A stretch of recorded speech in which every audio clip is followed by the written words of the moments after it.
Hello friends, आप कैसे हैं। आशा करता हूं कि आप सभी बेहतर होंगे और एग्ज़ामिनेशन की तैयारी में ज़ोर शोर से लगे होंगे। जैसा कि आप जान रहे हैं कि बिहार में गवर्नमेंट को लेके फेर बदल हो गई है ना।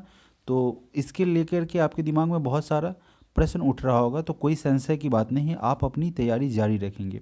एग्ज़ामिनेशन जब होना हो तब होगा ही, उसे टाला नहीं जा सकता है। आज नहीं कल एग्ज़ामिनेशन होगी, तो यह आप दिमाग में नहीं रखेंगे भाई एग्ज़ामिनेशन कब होगा। आप तैयारी तो कंप्लीट रखें, एग्ज़ामिनेशन तो होगा ही होगा। तो अगर आप इस चैनल पे पहली बार जुड़े हैं तो इस चैनल को सब्सक्राइब करेंगे, वीडियो को लाइक करेंगे और अधिक से अधिक शेयर करेंगे। यहाँ पे आपको आरबीडी पब्लिकेशन का जो खान सर का है वह सेट आपको कंप्लीट हो चुका है। उसका जितना भी वीडियो है आपका अलग से सेपरेट प्लेलिस्ट बना दिया गया है, आप उसे देख पाएंगे अगर आपने मिस किया है तो। और इसके अलावा प्लेटफॉर्म वॉल्यूम 1 और वॉल्यूम 2 का सेट प्रैक्टिस यहाँ पे चल रहा है। तो चलिए शुरुआत करते हैं इस कड़ी की सेट नंबर 3 की जीके जीएस के प्रश्नों के साथ। पहला प्रश्न है कि भारतीय पैरा एथलीटों ने चीन के ह्वांगझू में आयोजित एशियाई पैरा खेलों में कुल कितने स्वर्ण पदक जीतकर इतिहास रच दिया है। रही बात गोल्ड मेडल की, तो भारत ने इसमें कुल 29 गोल्ड मेडल जीते हैं। लेकिन अगर पदक की बात करें तो भारत ने कुल 111 पदक जीते हैं। 111 पदक भारत ने जीता है, जिसमें से 29 उसका 29 गोल्ड था। 31 जो है वह सिल्वर मेडल था, जिसे रजत पदक के नाम से भी जाना जाता है।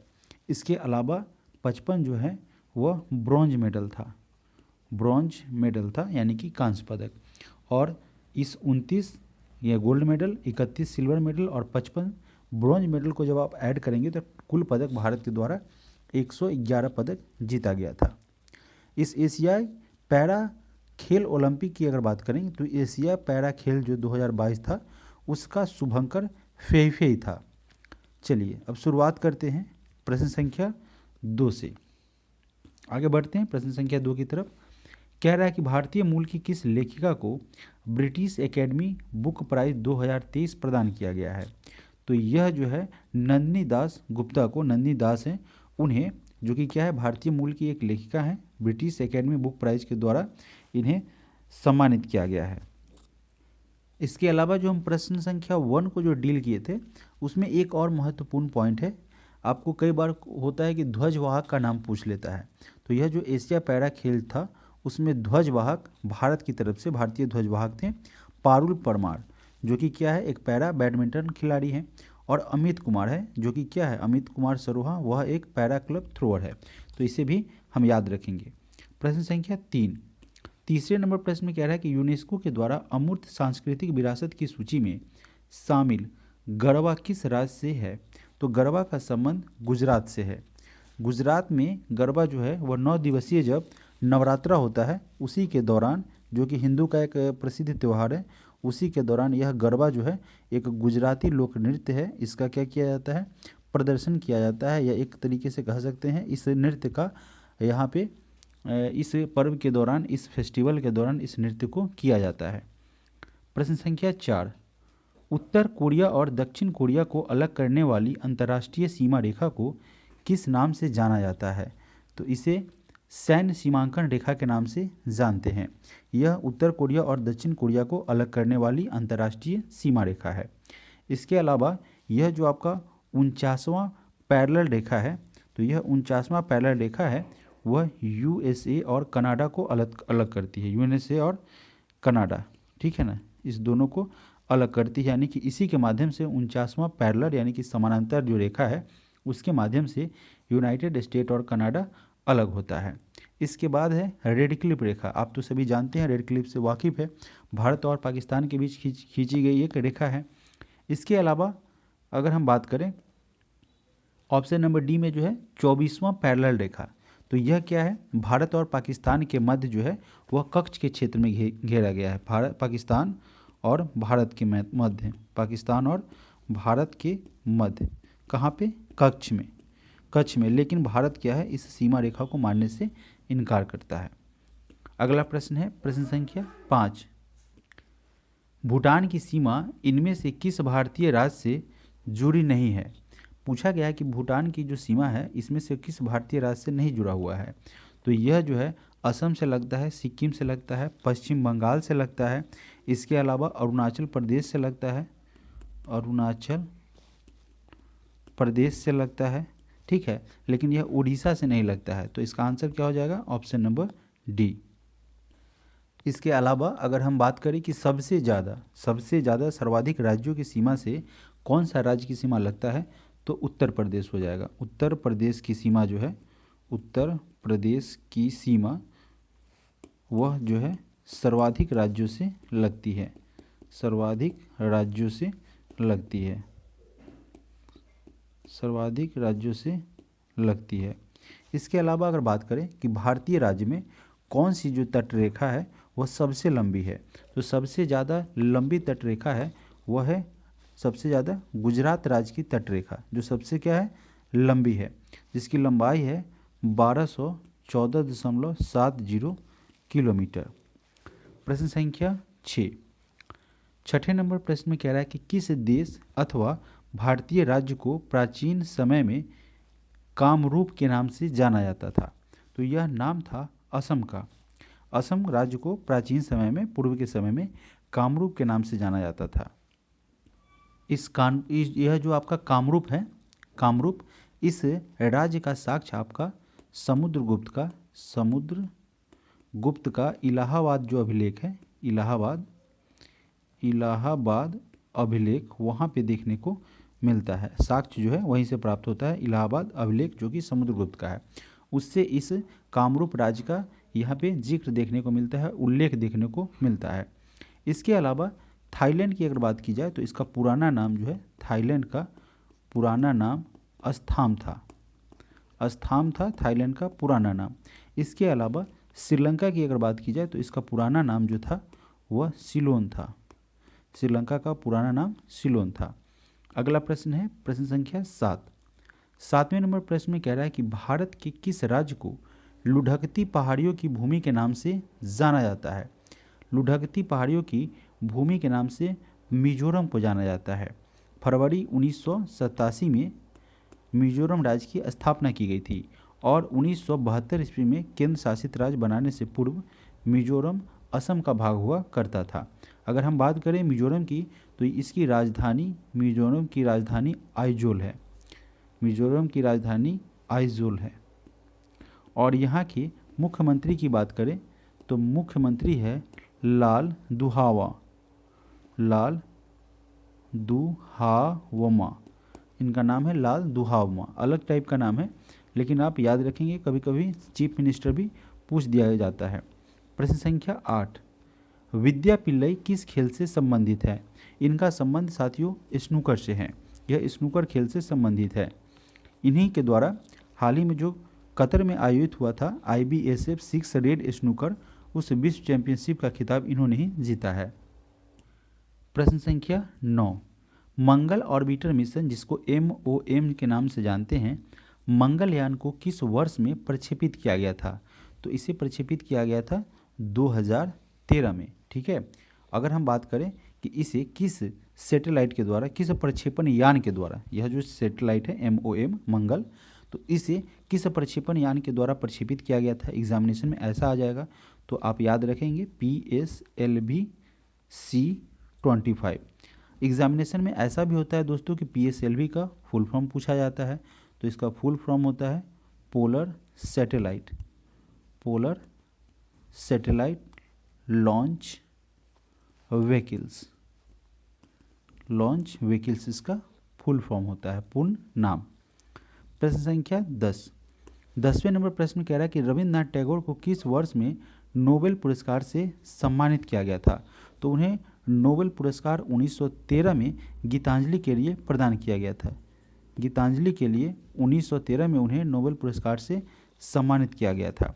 अगर हम बात करें कि नोबेल पुरस्कार की शुरुआत तो 1901 में शुरुआत हुआ था, नोबेल प्राइज़ देने का जो सिलसिला था, यह क्रम था 1901 से स्टार्ट हुआ था। अमर्त्य सेन को 1998 में अर्थशास्त्र के क्षेत्र में नोबेल पुरस्कार से सम्मानित किया गया था। रविंद्रनाथ टैगोर हैं, उन्हें नहीं, जब बंगाल विभाजन हुआ था आपका 1905 में, जब बंगाल विभाजन हुआ था, बंगाल विभाजन, तो उन्हीं के द्वारा आमार सोनार नामक एक आमार आमार सोनार बांग्ला करके एक गीत की रचना की गई थी। इस गीत की रचना की गई थी कि बंगाल का जब विभाजन अंग्रेजों के द्वारा किया गया था तो उसमें एकता को स्थापित करने के लिए, राष्ट्रीय एकता को बनाए रखने के लिए रविंद्रनाथ टैगोर के द्वारा आमार सोनार बांग्ला नामक जो है एक गीत की रचना की गई थी। वहीं जाके कालांतर में बांग्लादेश का जो है राष्ट्रीय गान बना था। अगला प्रश्न है प्रश्न संख्या 11।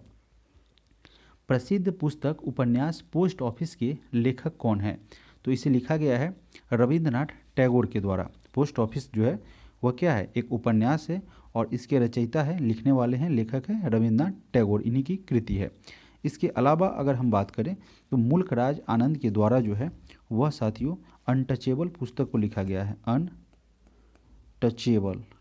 अनटचेबल जो है वह लिखा गया है मुल्क राज आनंद के द्वारा। बंकिम चंद्र चटर्जी के द्वारा बहुत सारा लिखा गया है, जैसे एक प्रसिद्ध लिख लेते हैं आनंद मठ, ठीक है। विष्णु शर्मा की अगर बात करें तो विष्णु शर्मा के द्वारा पंचतंत्र लिखा गया है। यह प है पंचतंत्र, विष्णु शर्मा के द्वारा लिखा गया है। अगला प्रश्न है प्रश्न संख्या 12। मलेशिया की प्रशासनिक राजधानी कौन सी है? मलेशिया की प्रशासनिक राजधानी पुत्रजया है। प्रशासनिक अलग है, लेकिन इसके अलावा अगर हम बात करें राष्ट्रीय राजधानी की तो राष्ट्रीय राजधानी जो है वह कुआला लामपुर पड़ता है। कुआला लामपुर इसकी राष्ट्रीय राजधानी है। प्रश्न संख्या 13 कह रहा है कि अंडमान एवं निकोबार द्वीप समूह बंगाल की खाड़ी में भारतीय मुख्य भूमि के डैश में स्थित है। कहाँ पे स्थित है? तो यह दक्षिण पूर्व में पड़ता है। अंडमान एवं निकोबार द्वीप समूह बंगाल की खाड़ी में भारतीय मुख्य भूमि के दक्षिण पूर्व में स्थित है। अंडमान निकोबार द्वीप समूह को 1 नवंबर 1956 को केंद्र शासित प्रदेश बनाया गया था। 1 नवंबर 1956 को केंद्र शासित प्रदेश के रूप में इसकी स्थापना की गई थी। और यह जो है द्वीप समूह 6 डिग्री और 14 डिग्री उत्तरी अक्षांश तथा 92 डिग्री और 94 डिग्री पूर्वी देशांतर में स्थित है। इसके अलावा अगर हम बात करें तो दोस्तों 10 डिग्री उत्तरी अक्षांश जो है 10 डिग्री उत्तरी अक्षांश जो है वह अंडमान एवं निकोबार को विभाजित करती है। किसे?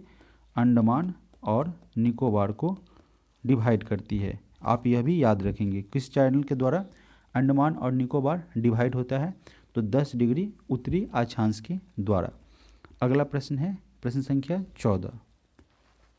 किस राज्य ने बसों में महिलाओं को मुफ्त यात्रा प्रदान करने के लिए उद्देश्य से महालक्ष्मी योजना लागू की है? तो यह लागू किया गया है तेलंगाना राज्य सरकार के द्वारा। महालक्ष्मी योजना, इसमें क्या किया जाएगा? महिलाएं जो ट्रैवल करेंगी, यात्रा करेंगे, तो उन्हें निःशुल्क जो है यात्रा सुविधा मुहैया कराया जाएगा। प्रश्न संख्या 15। इसके अलावा एक चीज़ और याद रखेंगे, सीएम जो है हर स्टेट का याद करते जाएंगे। तो अगर बात करें तेलंगाना के सीएम की तो रेवंत रेड्डी है। रेवंत रेड्डी कौन है? तेलंगाना की सीएम है। प्रश्न संख्या 15 नंबर प्रश्न में कह रहा है कि केंद्रीय अप्रत्यक्ष कर और सीमा शुल्क बोर्ड, जिसे सीबीआईसी के नाम से जानते हैं, उसके द्वारा भारत और किस देश के बीच electric origin data exchange system launch किया गया है? तो यह लॉन्च किया गया है कोरिया और भारत के बीच, ठीक है, कोरिया और भारत के मध्य।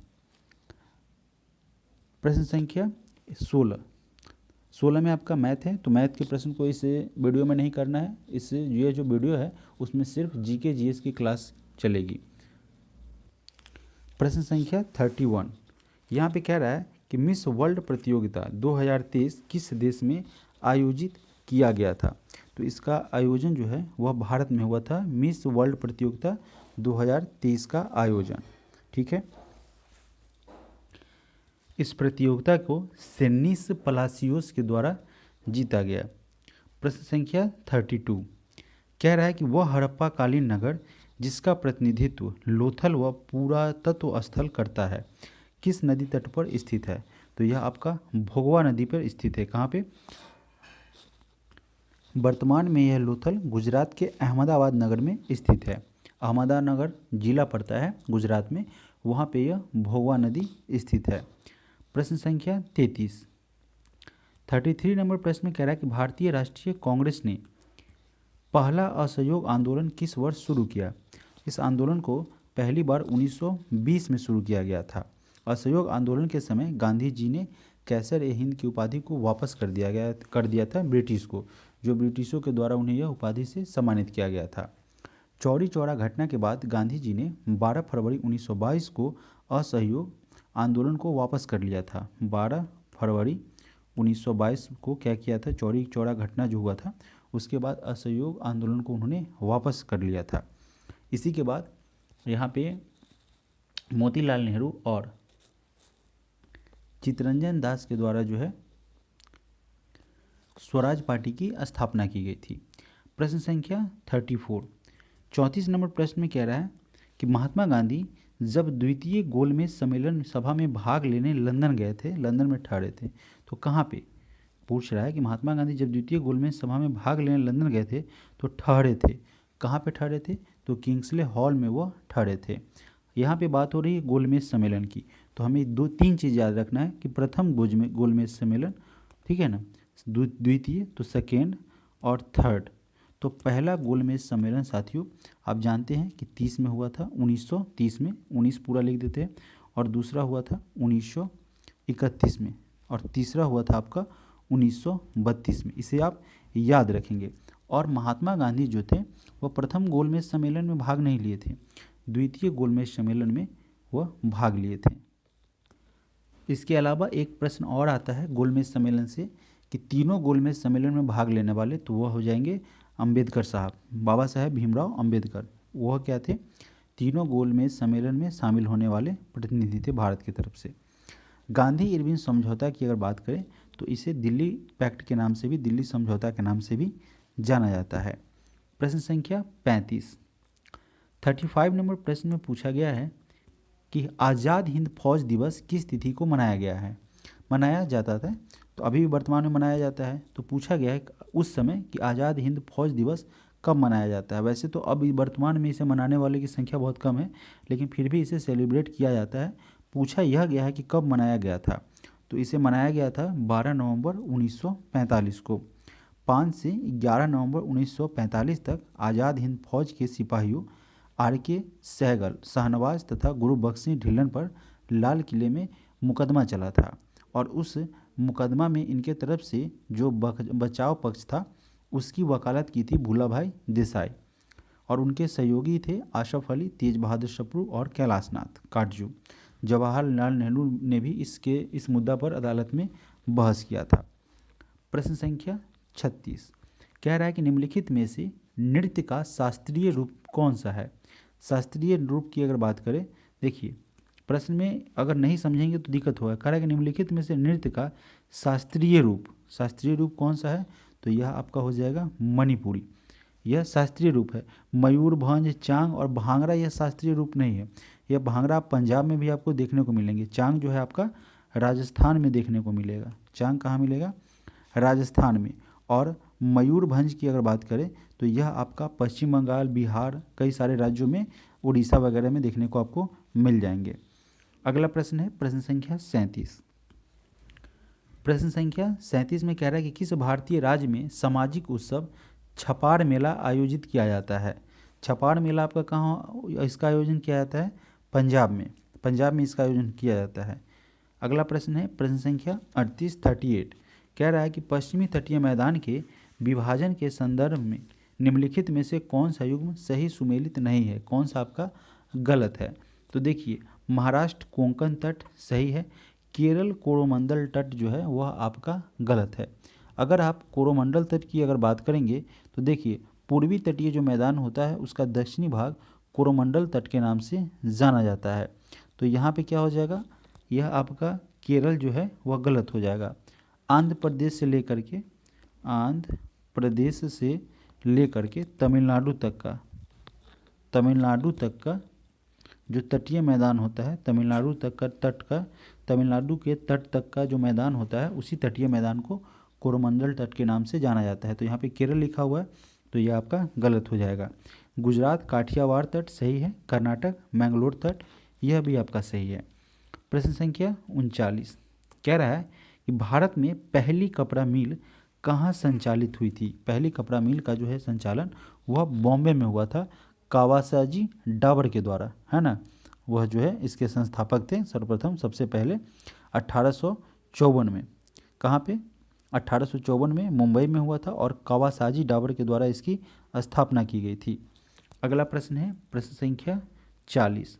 निम्नलिखित समस्याओं में से कौन सी समस्या भारतीय अर्थव्यवस्था से निरंतर रूप से जुड़ी हुई है? तो इन्फ्लेशन, चालू खाता घाटा, राजकोषीय घाटा, ये सारे के सारे ऑप्शन नंबर डी यहाँ से हमारा सही हो जाएगा। प्रश्न संख्या 41।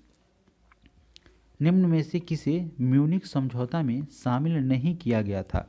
साथियों, रूस को उसमें इनवाइट ही नहीं किया गया था। जर्मनी, इटली, फ्रांस थे, लेकिन रूस को इसमें इनवाइट नहीं किया गया था। इसमें कई सारे देश थे, जैसे Germany, Italy, great Britain, France, इस सारे के यानी कि सारे देशों के प्रतिनिधि इसमें शामिल हुए थे। और यह जो था 29 से 30 सितंबर 1938 को इसका आयोजन हुआ था, है ना। 29 से 30 सितंबर 1938 को यह म्यूनिख में 4 देशों जैसे जर्मनी, इटली, ग्रेट ब्रिटेन और फ्रांस जो है इसके प्रतिनिधि शामिल हुए थे। और रूस को इसमें क्या किया गया था? आमंत्रित ही नहीं किया गया था। अगला प्रश्न है प्रश्न संख्या 42। कह रहा है कि निम्न में से अजातशत्रु के वंश का क्या नाम था? अजातशत्रु की अगर बात करें तो यह इनके वंश का नाम था हर्यक वंश। और आप जानते हैं कि हर्यक वंश के संस्थापक थे बिंबिसार। हर्यक वंश के संस्थापक थे बिंबिसार। बिंबिसार इसके संस्थापक थे। अजातशत्रु का उपनाम कुनिक था। इन्हीं के द्वारा युद्ध में रथ मूसल और महाशिलाकंटक नामक हथियार का प्रयोग किया गया था। और इनके शासनकाल में ही राजगृह की सप्तकर्णी गुफा में बौद्ध संगीति का आयोजन हुआ था। ठीक है, प्रथम बौद्ध संगीति का आयोजन हुआ था अजातशत्रु के शासनकाल में सप्तपर्णी गुफा में। अगला प्रश्न है प्रश्न संख्या 43। कह रहा है कि निम्न में से किस वंश की शासिका रानी दिद्धा थी? रानी दिद्धा जो थी वह उत्पल वंश से इनका संबंध था। कश्मीर में उत्पल वंश की स्थापना अवंती वर्मन के द्वारा की गई थी।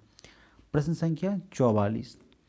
भारतीय उपमहाद्वीप में लौह का सर्वप्रथम साहित्यिक संदर्भ किसमें मिलता है? तो यह आपको पाया गया है यजुर्वेद में। लौह का सबसे पहले सर्वप्रथम साहित्यिक रूप से जो है वह संदर्भ मिला है यजुर्वेद में। यजुर्वेद में लोहे के लिए श्याम अयस एवं कृष्ण अयस शब्द का प्रयोग किया गया है। प्रश्न संख्या 45। 45 नंबर प्रश्न कह रहा है कि माजुली द्वीप जो दुनिया का सबसे बड़ा नदी डेल्टा है कहाँ स्थित है? तो यह पड़ता है असम में। माजुली द्वीप की अगर बात करें तो 1 सितंबर 2016 को गिनीज वर्ल्ड रिकॉर्ड के द्वारा माजुली को विश्व का सबसे बड़ा नदी द्वीप घोषित किया गया था। कब हुआ था? 1 सितंबर 2016 को माजुली द्वीप को विश्व का सबसे बड़ा जो है नदी द्वीप घोषित किया गया था। प्रश्न संख्या 46। चूँकि यह मैथ का प्रश्न है तो हमें सिर्फ क्या करना है इस सेशन में? सिर्फ जीके जीएस के प्रश्न को सॉल्व करना है, तो इसे हम स्किप करेंगे। प्रश्न संख्या 61 नंबर प्रश्न में पूछा गया कि उस प्रकार के मौसम की पहचान करें जो भारत के 4 मौसमों का हिस्सा नहीं है। कौन सा मौसम है जो भारत के 4 मौसम का हिस्सा नहीं है? तो देखिए, सर्दी का मौसम, गर्मी भी पड़ता है भारत में, दक्षिण पश्चिम मानसून आता है, लेकिन दक्षिण पूर्व मानसून का मौसम जो है वह भारत के 4 मौसमों में शामिल नहीं है। ऑप्शन ए हमारा यहाँ से गलत हो जाएगा। ठीक है, चलिए अगला प्रश्न है प्रश्न संख्या 62। 62 नंबर प्रश्न में पूछा गया है कि भारत के सेवानिवृत्त जो कि रिटायर्ड होते हैं राष्ट्रपति, उनके बारे में यह प्रश्न है। तो पूछा गया है कि राष्ट्रपति के लाभों के संबंध में निम्नलिखित में से कौन सा कथन इसमें से सही है? अब देखिए कौन सा इसमें से सही है। तो पढ़ते हैं पहला ऑप्शन को कि भारत के जो पूर्व राष्ट्रपति हैं यानी कि जो रिटायर हो चुके हैं उन्हें 2.5 लाख की मासिक पेंशन यानी कि हर मंथ 2.5 लाख रुपये मासिक पेंशन के रूप में उसके हकदार होंगे यानी कि मिलता है। तो यह सही है। जब कोई भी राष्ट्रपति जब रिटायर्ड हो जाते हैं तो उन्हें 2.5 लाख रुपये मासिक पेंशन के रूप में मिलता है। चलिए ये ठीक है। दूसरा नंबर ऑप्शन है कि वे एक निजी सचिव, एक निजी सहायक, एक अतिरिक्त निजी सचिव, 2 चपरासी और प्रति वर्ष 1 लाख तक के कार्यालय व्यय सहित एक सचिवीय स्टाफ के हकदार है। तो यह भी उन्हें सुविधा मुहैया कराई जाती है। उसके अलावा तीसरे नंबर ऑप्शन में है कि वे रेल, हवाई या स्टीमर के द्वारा एक व्यक्ति के साथ भारत में कहीं भी उच्चतम श्रेणी की निःशुल्क यात्रा के भी हकदार हैं। तो आपका तीनों सही हो जाएगा। ठीक है, तीनों आपका करेक्ट आंसर हो जाएगा। महाभियोग की अगर बात करें तो राष्ट्रपति का एक अनुच्छेद 61 से संबंधित है। 52 यह कहता है कि भारत का एक राष्ट्रपति होगा, यानी कि राष्ट्रपति की व्यवस्था अनुच्छेद 52 के द्वारा किया जाता है। इसके अलावा इनका जो है सैलरी रहता है वह 5 लाख रुपया सैलरी इनका होता है। चलिए अगला प्रश्न है प्रश्न संख्या 63। निम्न में से किसके द्वारा महाधिवक्ता की नियुक्ति की जाती है? महाधिवक्ता की नियुक्ति के बारे में अगर बात की जाए तो राज्यपाल के प्रसाद पर्यत, यानी कि इनके अंदर में, इनके अंतर्गत वह महाधिवक्ता कार्य करता है। राज्यपाल ही महाधिवक्ता की नियुक्ति करता है और इसे आप हटा नहीं सकते हैं। राज्यपाल के प्रसाद पर्यत राज्यपाल जब तक चाहेंगे तब तक यह इनके अंडर में काम करेंगे।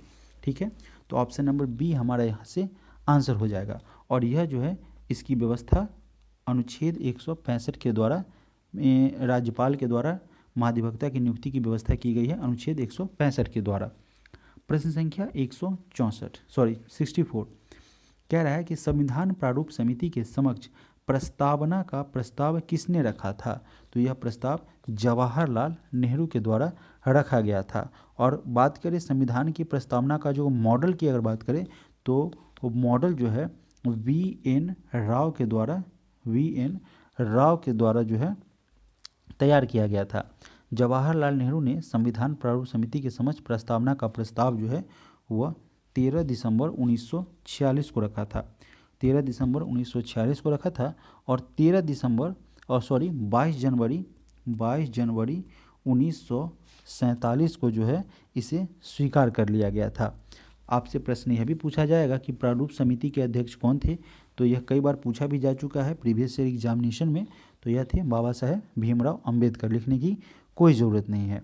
संविधान का जब प्रस्तावना हुआ था 42वां संविधान संशोधन 1976, उसके द्वारा समाजवादी, धर्मनिरपेक्ष और अखंडता शब्द को जोड़ा गया है। मिनी कॉन्स्टिट्यूशन भी इसे कहा जाता है। ठीक है, यह भी आपको एग्जामिनेशन में प्रश्न में पूछा जाता है। प्रश्न संख्या 65 बिहार सोशलिस्ट पार्टी का गठन कब हुआ था?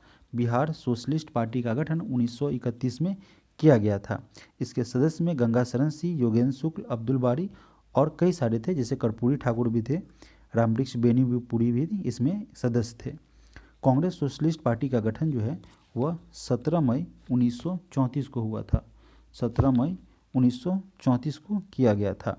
प्रश्न संख्या 66 पाकिस्तान की पहली महिला प्रधानमंत्री कौन थी? तो बेनजीर भुट्टो थी, जिनकी क्या करवा दी गई थी? हत्या करवा दी गई थी। 66 का 1 यहाँ से करेक्ट आंसर हो जाएगा। भारत के बारे में बात करें तो इंदिरा गांधी भारत की पहली महिला प्रधानमंत्री थी, लेकिन दुनिया की सबसे पहली महिला प्रधानमंत्री की अगर बात करें तो वह थी श्रीलंका की सिरिमावो भंडार नायके। प्रश्न संख्या 67 कह रहा है कि म्यांमार कब आज़ाद हुआ?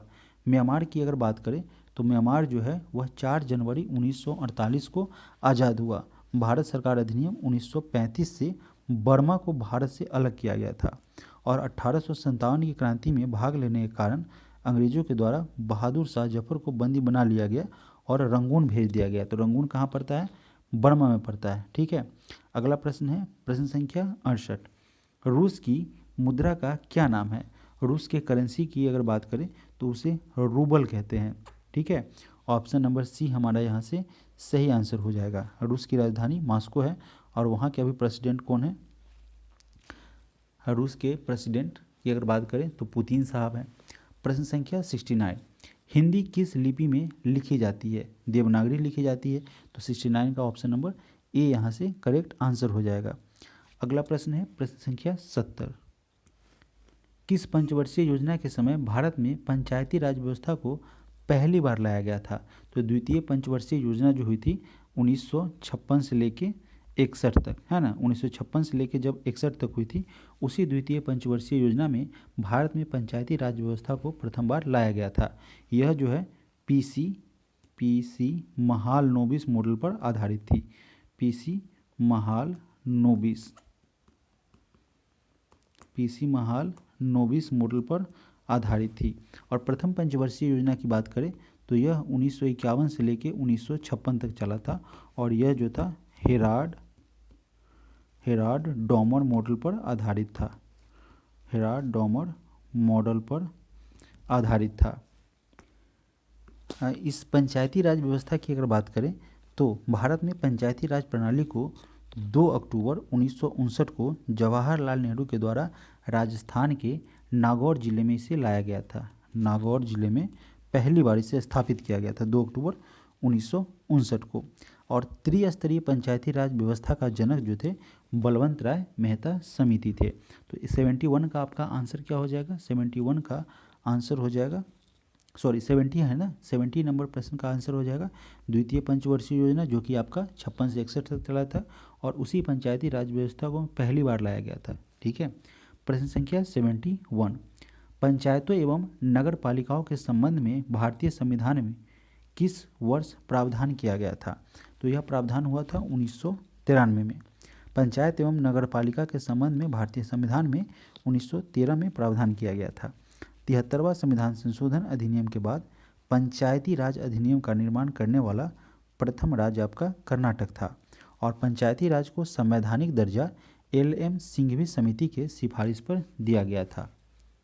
प्रश्न संख्या 72, पंचायती राज व्यवस्था का मूल उद्देश्य क्या सुनिश्चित करना है?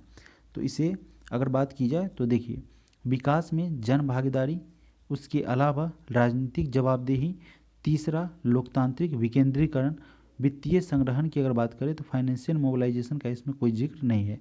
1, 2 और 3, तो यह ऑप्शन नंबर ए में दिया हुआ है। ऑप्शन नंबर ए हमारा आंसर करेक्ट आंसर हो जाएगा। अगला प्रश्न है प्रश्न संख्या 73, देश में सर्वाधिक समृद्धि दर प्राप्त की गई थी? तो यह प्राप्त हुई थी 10वीं योजना में।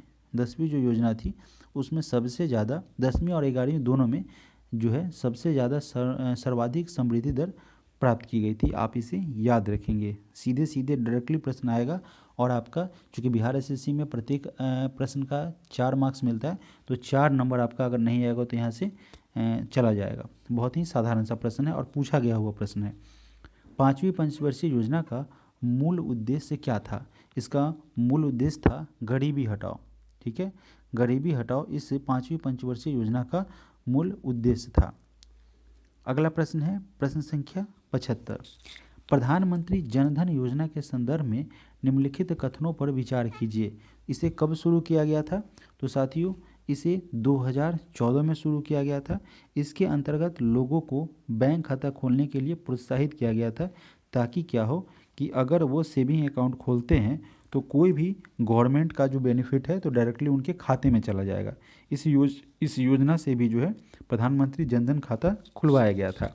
यह खाता जो है प्रत्येक नागरिक यानी जिनका जनधन अकाउंट है उनको 1 लाख का जीवन बीमा जो है मुहैया कराता है। जीवन बीमा जो है 1 लाख का जीवन बीमा जो है इसके तहत कवर होता है। इसके अलावा 30,000 का जीवन बीमा रक्षा भी इसके अंतर्गत प्रदान किया जाता है। और तीसरा नंबर ऑप्शन क्या है कि इसका उद्देश्य बचत को बढ़ावा देने के साथ सरकारी योजनाओं के अंतर्गत मिलने वाले लाभों तथा आर्थिक सहायता को सीधे खाताधारियों को हस्तांतरित करना है। तो जैसा मैंने अभी बताया था, यह सब उद्देश्य के तहत जो है प्रधानमंत्री जनधन खाता खुलवाया गया था गवर्नमेंट के द्वारा। इससे जो बिचौलिए थे वो क्या करते थे, जो इनके हक का, किसान का हो या सब्सिडी का पैसा हो, वो हक मार लेते थे। इसी हक को डायरेक्टली आपके जैसे किसान हो या लाभार्थी, किसी भी तरीके का लाभार्थी हो, उनके अकाउंट में सीधे क्रेडिट करने के लिए यह जनधन योजना खुलवाया करता था। वैसे तो जो सक्षम थे उनके पास तो खाता था, लेकिन जो बहुत ही गरीब है तो वो खाता खुलवाना भी उतना मुनासिब नहीं समझते थे। और जब जनधन योजना आया तब जो है यह काफ़ी जो है आगे बढ़ा, इसमें सब लोगों ने खाता खुलवाया, बहुत सारा खाता खुला। प्रश्न संख्या 76 कह रहा है कि नीचे 4 शब्द दिए गए हैं जिनमें से 3 किसी संदर्भ में एक समान है और उनमें से एक असंगत है। अब देखिए रीजनिंग के प्रश्न है, यहाँ से हम स्किप करेंगे, सीधे चलेंगे फिर जीके जीएस के प्रश्नों पर।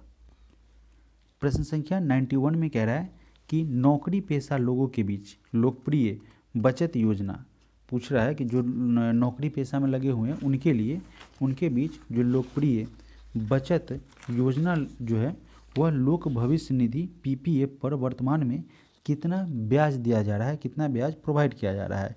तो यह जो है ब्याज की दर जो है 7.1% है। पीपी अगर एफ की अगर बात करें तो उसका अर्थ होता है पब्लिक प्रोविडेंट फंड, और पीपीएफ पर आयकर से छूट जो है उसका लाभ प्रदान किया जाता है, आयकर से छूट होता है पीपीएफ पर।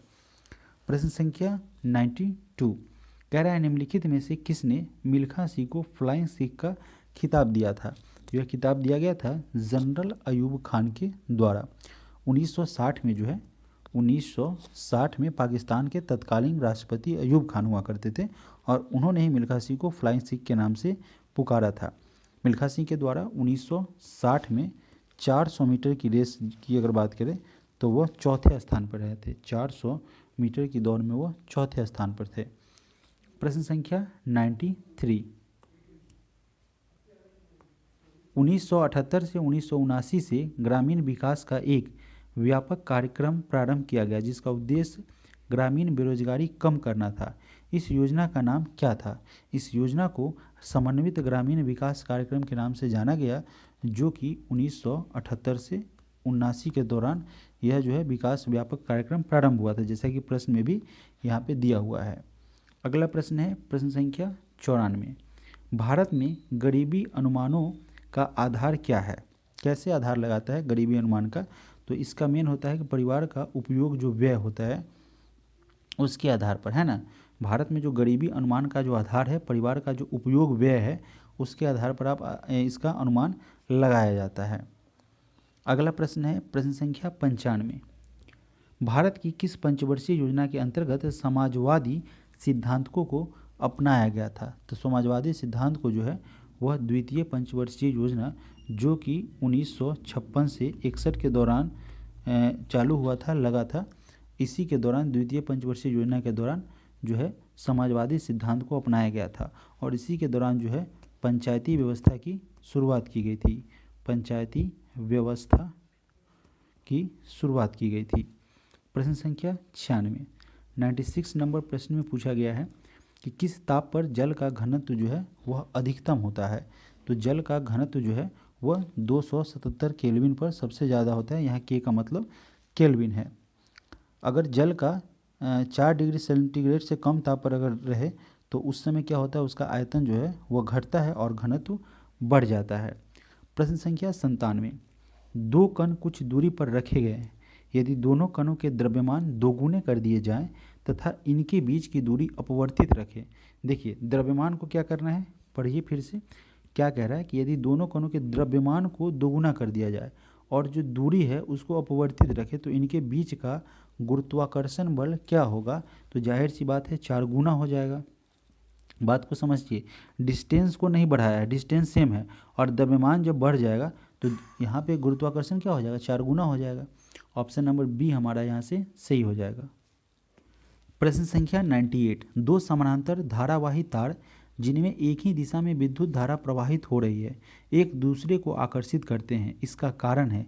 किस लिए ऐसा होता है, तो उनके बीच जो है चुंबकीय बल जो होता है उसी के कारण जो है वह एक दूसरे की ओर आकर्षित होते हैं, यही कारण है।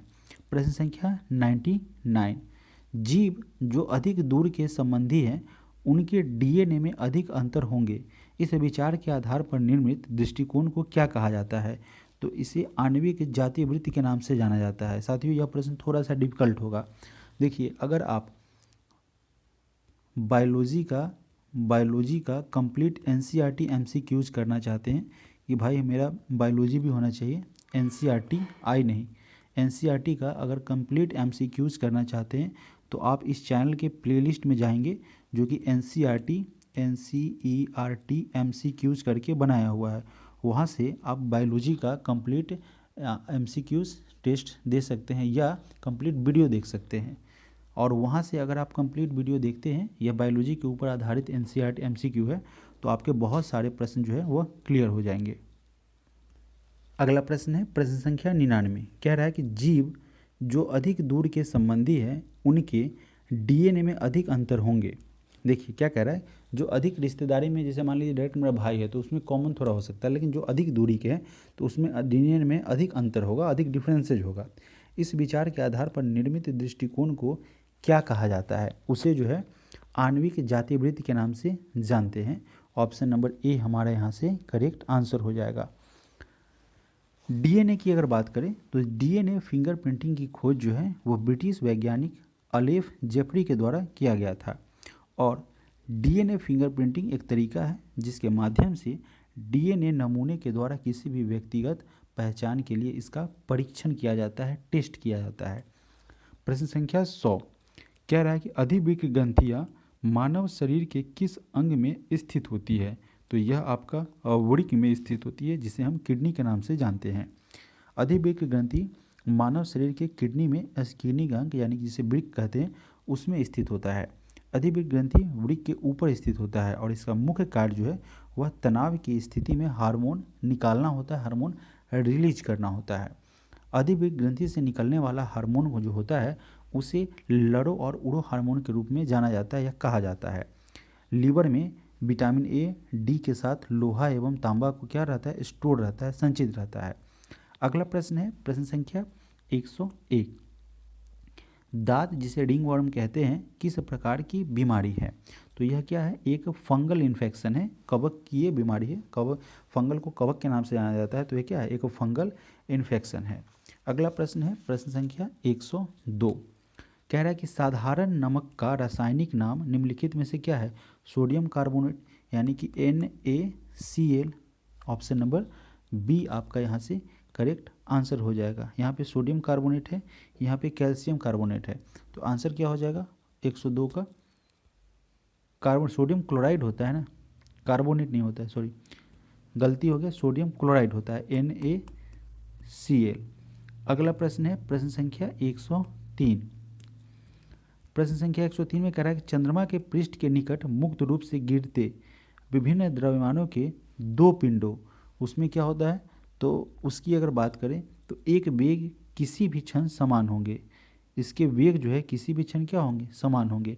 प्रश्न को फिर से समझेंगे। कह रहा है कि चंद्रमा का पृष्ठ के निकट मुक्त रूप से गिरता हुआ विभिन्न द्रव्यमान, अलग अलग भार का अगर दो वस्तु गिरेगा है ना, तो मुक्त रूप से अगर गिरेगा तो उसके वेग किसी भी क्षण क्या हो जाएंगे, समान, एक वेग में गिरेंगे।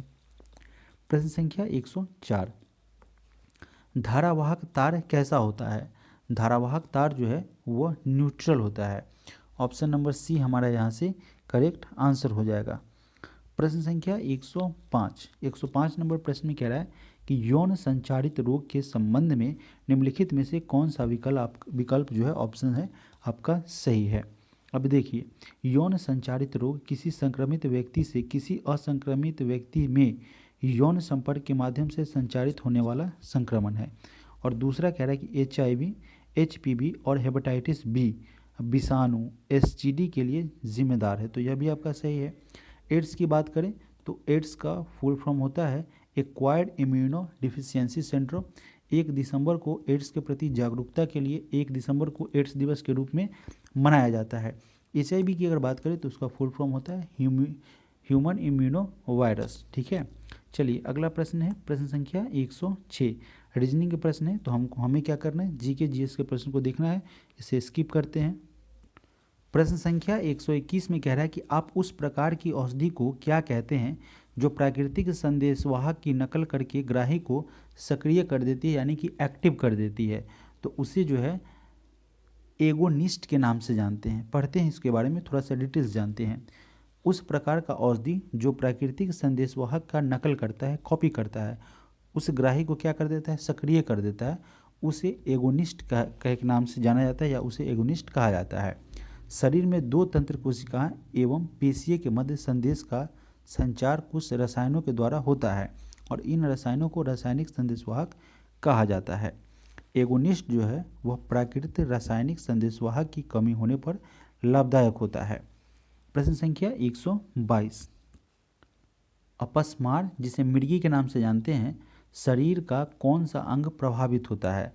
तो इसमें जो है यह मस्तिष्क पर असर करता है। उसमें क्या होता है, बेहोशी की हालत में हो जाता है मरीज और उसके मुंह से झाग निकलता है, और अगर ज़्यादा स्थिति खराब हुआ तो उसकी मृत्यु भी हो सकती है। और इस टाइप के जो भी मरीज रहते हैं उन्हें भारी काम में मशीन के साथ नहीं लगाना चाहिए, ताकि वो अपने होश में ही नहीं रहेगा, तो फिर क्या हो जाएगी, उसकी मृत्यु हो जाएगी। अगला प्रश्न है प्रश्न संख्या 123। 123 नंबर प्रश्न में कह रहा है कि डीएनए के एकल क्षारक युग्म के परिवर्तन को क्या कहा जाता है? इसे जो है साथियों बकवास उत्परिवर्तन के नाम से जाना जाता है। ठीक है, डीएनए जिसका फुल फॉर्म होता है डिओडॉक्सी न्यूक्लिक एसिड। डीएनए का फुल फॉर्म याद रख लेंगे, D oxy ribo nucleic acid इसका फुल फॉर्म होता है, D oxy ribo nucleic acid. ठीक है, चलिए अगला प्रश्न है प्रश्न संख्या 123। तो 123 का तो हम पढ़ लिए, बकवास उत्परिवर्तन डीएनए के एकल क्षारक युग्म के परिवर्तन को कहा जाता है बकवास उत्परिवर्तन। प्रश्न संख्या 124। 124 नंबर प्रश्न में कह रहा है कि इनमें से किस तत्व का घनत्व जो है अधिकतम होता है? जो ऑप्शंस दिया हुआ है उसमें ऑस्मियम जो है वह क्या होता है, सबसे भारी तत्व है, और उसका घनत्व जो होता है वह अधिकतम होता है। प्रश्न संख्या 125, निम्नलिखित में से कौन सा 1897 में खोजा गया पहला विटामिन था? तो सबसे पहले 1897 में खोजा गया विटामिन जो था वह आपका था थायमिन, जो कि क्या था, विटामिन B1 का रासायनिक नाम है थायमिन। इसकी कमी से अगर बात करें तो बेरी रोग होता है। अगला प्रश्न है प्रश्न संख्या 126, कौन सा कोशिका अंगक पूछा जा रहा है कि कौन सा कोशिका अंगक कोशिका के अंदर विषैले पदार्थ एवं औषधि ड्रग्स को आवेश रहित करने में मुख्य भूमिका निभाती है? तो यह है चिकनी अंतर्द्रव्यी जालिका, है ना, एंडोप्लाज्मिक रेटिकुलम भी कहा जाता है कभी कभी इसे। तो यह ऑप्शन नंबर सी हमारा यहाँ से करेक्ट आंसर हो जाएगा। अगला प्रश्न है प्रश्न संख्या 127, यदि कोई विलयन नीले रंग के लिटमस पेपर को लाल कर दे, देखिए नीला को क्या कर दे रहा है, लाल कर देता है, तो इस विलयन का पीएच क्या होगा? तो इसका पीएच की अगर बात करें तो इसका पीएच मान जो है 7 से कम होगा। अगर 7 से कम है तो अम्ल होगा, है ना, और 7 से ज़्यादा है, प्लस का मतलब ज़्यादा है, तो यह क्षारीय होता है। इसे भी आप याद रखेंगे। अगला प्रश्न है प्रश्न संख्या 128। 128 नंबर प्रश्न में कह रहा है कि वंशागति नियम की खोज किसने की थी? इस नियम को खोजा था ग्रेगर मेंडल या ग्रेगर जॉन मेंडल भी कह सकते हैं। इन्हीं के द्वारा वंशानुगति, जेनेटिक्स के फादर भी कहा जाता है, तो वहीं जेनेटिक्स को वंशानुगति के नाम से भी जाना जाता है। अगला प्रश्न है प्रश्न संख्या 129, किस हार्मोन के स्राव के कारण हृदय की धड़कन एवं श्वसन दर में एक साथ वृद्धि होती है? तो इसका आंसर हो जाएगा एड्रेनालाइन। ठीक है, एड्रेनलिन जो है उसके कारण, उस हार्मोन के स्राव के कारण हृदय की जो धड़कन है और सांस लेने की जो दर होती है, ठीक है, वह उसमें वृद्धि हो जाती है। ठीक है, तो यह 129 नंबर प्रश्न को एक बार फिर से पढ़ते हैं। कह रहा है कि किस हार्मोन के स्राव से यानी कि श्रवण से जो निकलता है हृदय की धड़कन और श्वसन दर में वृद्धि होती है? तो यह है एड्रेनलिन। ठीक है, ऑप्शन नंबर ए हमारा यहाँ से करेक्ट आंसर बनेगा। अगला प्रश्न है प्रश्न संख्या 130, कह रहा है कि निम्नलिखित में से कौन सा पदार्थ ऊर्ध्वपातन की प्रक्रिया से गुजरता है? तो यह कौन सा हो जाएगा? Option number C iodine. Iodine जो है इसका निर्माण ही, इसको बनाने का प्रोसेस ही ऊर्ध्वपातन है, इसी के द्वारा इसका निर्माण होता है। ऑप्शन नंबर सी हमारा यहाँ से सही आंसर होगा। प्रश्न संख्या 131 कह रहा है कि मानवों में जैव प्रक्रियाओं का नियंत्रण और नियमन होता है, किससे होता है? तो यह होता है तंत्रिका और अंतःस्रावी तंत्रों के द्वारा। ठीक है, मानव में जो जैव प्रक्रिया होता है, प्रोसेस होता है, उसका नियंत्रण, कंट्रोल और नियमन जो होता है वह अंतःस्रावी तंत्रों के द्वारा क्या बोलता है, संपादित किया जाता है। अगला प्रश्न है प्रश्न संख्या 132, अन्योन्य, देखिए यहाँ पे लिखा हुआ है अन्योन्य प्रेरकत्व, प्रेरक तत्व कहिए या प्रेरकत्व कहिए, ठीक है ना, तो प्रेरक तत्व कहा जाता है। तो उसकी इसका मात्रक है अन्योन्य प्रेरक तत्व जो है वह आपका हेनरी का मात्रक है। ठीक है, ऑप्शन नंबर सी हमारा यहाँ से करेक्ट आंसर हो जाएगा। यह हेनरी महोदय के द्वारा ही इसका प्रतिपादन किया गया था। यह प्रेरकत्व के सिद्धांत का प्रतिपादन जो है वह हेनरी महोदय के द्वारा किया गया था। प्रश्न संख्या 133। 133 नंबर प्रश्न साथियों, यह जो है यह थोड़ा सा जटिल प्रश्न है। ठीक है, कह रहा है कि निम्न प्रजातियों में से किसमें एक परमाणु की ऑक्सीकरण संख्या +6 है। तो यह जो है आप इसे अगर याद करना चाहेंगे तो बेहतर रहेगा।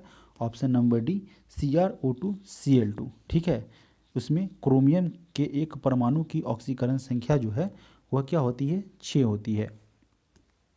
प्रश्न संख्या 134। 134 नंबर प्रश्न में कह रहा है कि समुद्री तट के सहारे कोहरे के निर्माण का कारण क्या है। तो यह अभिवहन के कारण होता क्या है कि जहाँ भी पानी का स्रोत देख रहे होंगे वहाँ पे क्या होता है, कोहरा का निर्माण ज़्यादा होता है। ठीक है, तो ऑप्शन नंबर ए अभिवहन इसका करेक्ट आंसर हो जाएगा। प्रश्न संख्या 135 कह रहा है कि निम्नलिखित में से कौन सा कथन इसमें से गलत है, कौन सा स्टेटमेंट गलत दिया हुआ है। तो ट्रोजन यूजर के संपर्क से फैलता है जैसे ईमेल और अटैचमेंट, खोलना या इंटरनेट से फाइल डाउनलोड करना और निष्पादन करना। और दूसरा कह रहा है कि ट्रोजन एक वैध सॉफ्टवेयर की तरह दिखता है, यानी कि उसी की तरह कॉपी हो जाता है समरूप। और कह रहा है कि ट्रोजन स्वयं को दोहराता है और अन्य फाइलों को संक्रमित करता है। तो नहीं, यह क्या करता है, कुछ पार्ट को चुराने का काम करता है। तो यह हमारा ऑप्शन सी गलत हो जाएगा। डी कह रहा है कि कुछ ट्रोजन सिस्टम में दुर्भावनापूर्ण उपयोगकर्ता पहुंच देने के लिए बैकडोर, देखिए ये सब नहीं है। ऑप्शन नंबर सी हमारा क्या हो जाएगा, जो है वही करेक्ट आंसर हो जाएगा, चूँकि वह क्या है, गलत है। ऑप्शन नंबर जो है डी सही था, मतलब ऑप्शन नंबर सी हमारा गलत है। प्रश्न संख्या 136। 136 नंबर रीजनिंग का प्रश्न है। तो यहाँ से आपके सारे के सारे रीजनिंग के प्रश्न हैं। अगर आप देखेंगे तो यहाँ से सारे के सारे आपके रीजनिंग के प्रश्न हो रहे हैं। तो इस तरीके से हम लोगों ने सेट नंबर 3 को कंप्लीट किया है। सेट नंबर 3 आपका कंप्लीट हुआ। देखिए सारे के सारे यहाँ रीजनिंग के प्रश्न हैं। तो सेट नंबर 3 कंप्लीट हुआ। अगर आपने इस क्लास को मिस किया है या इससे पहले जितने भी क्लास है उसे मिस किया है, यह क्लास तो आप कर ही रहे हैं, पिछले किसी भी क्लास को मिस किया है तो इस चैनल के प्लेलिस्ट में सारे वीडियो आपको उपलब्ध करा दिए गए हैं। अगर आप वॉल्यूम 1 प्लेटफॉर्म का वॉल्यूम 1 देना चाहते हैं तो वॉल्यूम 1 का जो है आपका प्लेलिस्ट अलग से है। और अगर आप वॉल्यूम 2 देखना चाहते हैं, ठीक है, तो वह अलग सेट दिया गया है। अगर आप आरबीडी का जीके और जीएस का सेट देखना चाहते हैं उसके लिए अलग प्लेलिस्ट है। अगर आरबीडी का आप सेपरेट जो है आप रीजनिंग देना चाहते हैं, रीजनिंग का वीडियो देखना चाहते हैं प्रत्येक सेट वाइज के हिसाब से, तो उसका अलग वीडियो तैयार कर दिया गया है। अगर आप एनसीईआरटी के एमसीक्यूज को देना चाहते हैं, एनसीईआरटी के एमसीक्यूज को, तो उसका अलग सेपरेट प्लेलिस्ट तैयार किया गया है। इस तरीके से आप जाएंगे, खुद देखेंगे प्लेलिस्ट में कौन कौन सा कंटेंट प्रोवाइड किया गया है जो आपके लिए उपयोगी होगा, आप वहां से उसे देख सकते हैं। और इस चैनल को अगर अभी तक सब्सक्राइब नहीं किए तो सब्सक्राइब कर देंगे, बेल आइकन को प्रेस करके वहाँ से ऑल नोटिफिकेशन को ऑन कर देंगे और इस वीडियो को लाइक कर देंगे। Thank you so much.